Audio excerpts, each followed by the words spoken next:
नमस्कार दोस्तों। इंसान के जीवन में दोस्ती और दुश्मनी एक ही सिक्के के दो पहलू हैं। सकारात्मक सोच रखी जाए तो दोस्ती वरना दुश्मनी। इसी प्रकार जीव जंतु पशु पंछी में भी देखने को मिलते हैं, दोस्ती भी और दुश्मनी भी। आज की कहानी भी कौवे और उल्लू की बेजोड़ दुश्मनी पर आधारित है। कहानी आपको बहुत ज़्यादा पसंद आने वाली है, इसलिए वीडियो को अंत तक देखने का कष्ट करेंगे। अब चलें कहानी को शुरू करते हैं।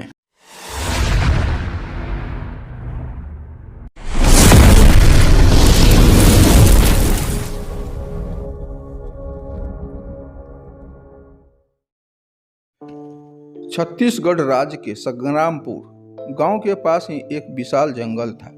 उस विशाल जंगल के ठीक बीच में दो विशाल और घना पीपल का पेड़ था।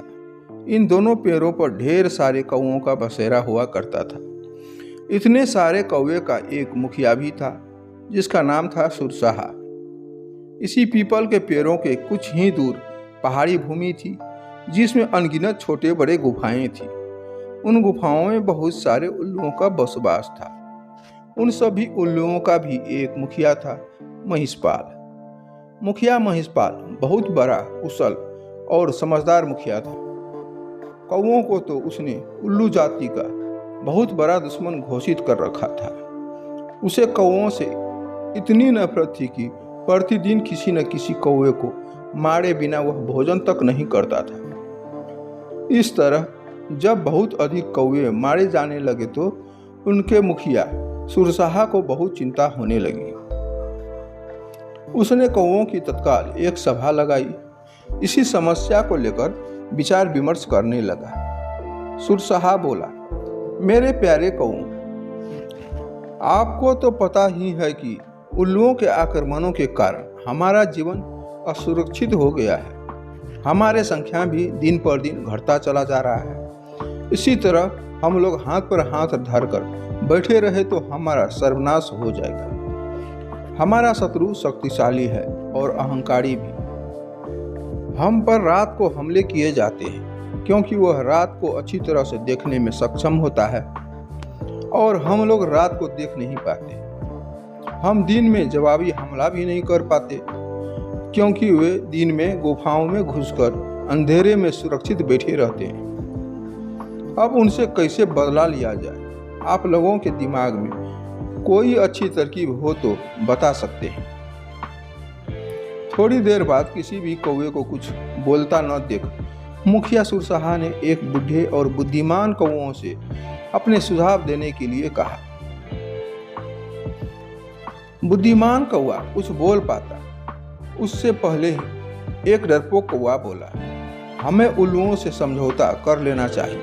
वह जो शर्तें रखें हम स्वीकार करें। अपने से ताकतवर दुश्मन से पिटते रहने में क्या अक्लमंदी है? बहुत से कौवों ने कां कां करके विरोध प्रकट किया। एक गर्म दिमाग का कौवा चीखा, हमें उन दुष्टों से बात नहीं करनी चाहिए। सब उठो और उन पर आक्रमण कर दो। दूसरा निराशावादी कौवा बोला, शत्रु बलवान है, हमें यह स्थान छोड़कर चले जाना चाहिए। एक बूढ़े कौवे ने सलाह दी, अपना घर छोड़ना ठीक नहीं होगा। हम यहाँ से गए तो बिल्कुल ही टूट जाएंगे। हमें यहीं रहकर और पंछियों से सहायता लेनी चाहिए। कौवों में सबसे चतुर व बुद्धिमान माने नामक कौवा था, जो चुपचाप बैठा था और सबकी दलीलें सुन रहा था। मुखिया सुरसाहा उनकी ओर मुड़ा और बोला, महाशय, आप चुप क्यों हैं? मैं आपकी राय जानना चाहता हूँ। माने बोला, महाराज, जब शत्रु अधिक बल शक्तिशाली हो तो छल नीति से काम लेना चाहिए। कैसी छल नीति? जरा साफ साफ बताइए माने जी। मुखिया ने कहा। इस पर माने बोला, हमें एक नाटक करना होगा।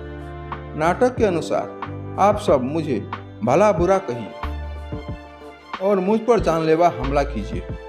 सुरसाहा चौंका, फिर बोला, यह आप क्या कर रहे हैं माने जी? माने कौवा मुखिया सुरसाहा वाली डाली पर जाकर उसके कान में कुछ बोला, छल नीति के लिए हमें यह नाटक करना ही पड़ेगा। हमारे आसपास के पेड़ों पर उल्लू जासूस हमारी इस सभा की सारी कार्यवाही देख रहे होंगे। उन्हें दिखाकर हमें फूट और झगड़े का नाटक करना होगा। इसके बाद आप सारे कौओं को लेकर यहाँ से दूर कृष्णा पर्वत पर जाकर मेरी प्रतीक्षा करें। मैं उल्लुओं के दल में शामिल होकर उनके विनाश का सामान जुटाऊंगा। फिर घर का भेदी बनकर उनकी लंका जलाकर राख कर दूंगा। मुखिया सहित सभी को माँ की बात ठीक लगी। फिर नाटक शुरू हुआ। माँ ने चिल्लाकर बोला, मैं जैसा कहता हूँ वैसा कर मुखिया के बच्चे, क्यों हम लोगों को मरवाने पर तुला है। इस पर सुरशाह चीख उठा, गद्दार, मुखिया से ऐसी बदतमीजी से बात करने की तेरी हिम्मत कैसे हुई? जानता है इसका परिणाम क्या हो सकता है? कई कौवे एक साथ चिल्ला उठे, इस गद्दार को मार दो।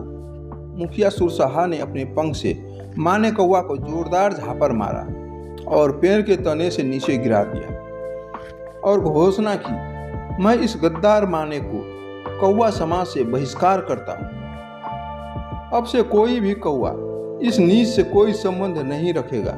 ठीक है, दुनिया बहुत बड़ी है, यहाँ नहीं तो और कहीं दूर जाकर रच बस जाऊंगा, मगर उल्लुओं से दुश्मनी नहीं करूंगा। आसपास के पेड़ों पर छिपे बैठे उल्लू के जासूसों की आंखें चमक उठी। उल्लुओं के मुखिया को जासूसों ने सूचना दी कि कौओं में फूट पड़ गई है, मारपीट और गाली गलौज हो रही है। इतना सुनते ही उल्लुओं के एक बुजुर्ग ने मुखिया से कहा, मुखिया जी, यही मौका है कौओं पर आक्रमण करने का। इस समय हम उन्हें आसानी से हरा देंगे। उल्लुओं के मुखिया महिषपाल को उस बुजुर्ग की बात सही लगी। उसने तुरंत आक्रमण का आदेश दे दिया। बस फिर क्या था, हजारों उल्लुओं की सेना बरगद के पेड़ पर आक्रमण करने चल दी, परंतु वहां एक भी कौवा नहीं मिलता भी कैसे। योजना के अनुसार मुखिया सारे कौओं को लेकर कृष्णा पर्वत की ओर कूच कर गया था। पेड़ खाली पाकर उल्लुओं के मुखिया ने बोला, कौवा हमारा सामना करने की बजाय भाग गए। ऐसे कायरों पर हजार थूक। सारे उल्लू हु की आवाज निकालकर अपनी जीत की घोषणा करने लगे। नीचे झाड़ियों में गिरा पड़ा माने कौवा यह सब देख रहा था। माने कौवा ने कां कां की आवाज निकाली। उसे देखकर जासूस उल्लू बोला, अरे यह तो वही कौवा है जिसे इनका राजा धक्का देकर गिरा दिया था और इसे अपमानित कर डाला था। उल्लुओं का राजा भी आया। उसने पूछा, तुम्हारी यह दुर्दशा कैसे हुई? तब माँ ने बोला, मैं मुखिया का खास सलाहकार था। मैंने उनको नेक सलाह दी कि उल्लुओं का नेतृत्व इस समय एक पराक्रमी मुखिया कर रहे हैं। हमें उल्लुओं की अधीनता स्वीकार कर लेनी चाहिए। पर मेरी बात सुनकर सुरशाह क्रोधित हो गया और मुझे फटकार कर कौओं की जाति से बहिष्कार कर दिया। मुझे अपनी शरण में ले लीजिए, मैं अब कहीं का नहीं रहा। उल्लुओं का मुखिया महिषपाल सोच में पड़ गया। उसके सयाने नीति सलाहकार ने कान में कहा, राजन, शत्रु की बात का विश्वास नहीं करना चाहिए। यह हमारा शत्रु है, इसे मार दो। एक चापलूस मंत्री बोला, नहीं मुखिया जी, इस कौवे को अपने साथ मिलाने में बड़ा लाभ रहेगा। यह कौओं के घर के भेद हमें बताएगा। मुखिया को भी माने के अपने साथ मिलाने में लाभ नजर आया। उसने कहा, आओ। उल्लू के मुखिया महिषपाल माने कौवे को अपने साथ ले गए। वहां जाकर महिषपाल ने उल्लू सेवकों से कहा, माने कौवे को गुफा के शाही मेहमान कक्ष में ठहराओ। इन्हें कोई कष्ट नहीं होना चाहिए। माने कौवा हाथ जोड़कर बोला, मुखिया जी, आपने मुझे शरण दी, यही बहुत है। मुझे अपनी शाही गुफा के बाहर एक पत्थर पर सेवक की तरह ही रहने दीजिए। वहां बैठकर आपके गुण गाते रहने की मेरी इच्छा है।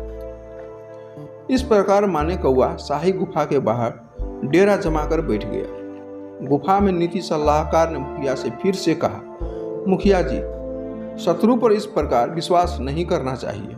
उसे अपने घर में स्थान देना तो आत्महत्या करने के समान है। उल्लू के मुखिया महिषपाल ने उसे क्रोध से देखा। तुम मुझे ज़्यादा नीति समझाने की कोशिश मत करो, चाहो तो तुम यहाँ से जा सकते हो। नीति सलाहकार उल्लू अपने 2-3 मित्रों के साथ वहाँ से सदा के लिए यह कहता हुआ निकल गया। विनाश काले विपरीत बुद्धि। कुछ दिनों बाद माँ ने कौवा लकड़ियां लाकर गुफा के द्वार के पास रखने लगा। मुखिया महिषपाल के पूछने पर उसने कहा, सरकार, सर्दियां आने वाली है, मैं लकड़ियों की झोपड़ी बनाना चाहता हूँ ताकि ठंड से बचा जा सके। धीरे धीरे लकड़ियों का काफी ढेर जमा हो गया। एक दिन जब सारे उल्लू सो रहे थे तो माँ ने कौवा वहां से उड़कर सीधे कृष्णा पर्वत पर पहुंचा, जहां कौवों का मुखिया सुरसाहा और कौवों सहित उसी की प्रतीक्षा कर रहे थे। माँ ने कौवा ने कहा, अब आप सब निकट के जंगल से जहां आग लगी है एक एक जलती लकड़ी चोंच में उठाकर मेरे पीछे पीछे आइए।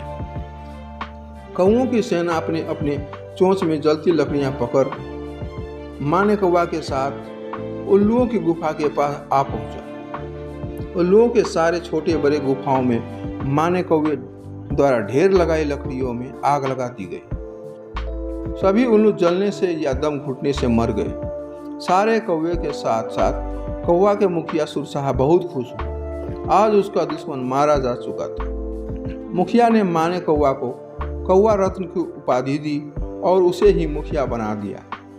दोस्तों, शत्रु को अपने घर में पनाह देना अपने ही विनाश का सामान जुटाना है। मित्रों, वीडियो पसंद आया हो तो कृपया इसे एक लाइक करके एक प्यारा सा कमेंट भी कर दें और आगे भी इसी तरह के वीडियो देखने के लिए अपने इस चैनल को सब्सक्राइब करके पास में पड़ी घंटी के निशान को दबाकर ऑल को भी सिलेक्ट कर लें, जिससे इस चैनल पर अगला वीडियो अपलोड होते ही उसका नोटिफिकेशन सबसे पहले आपको मिल सके।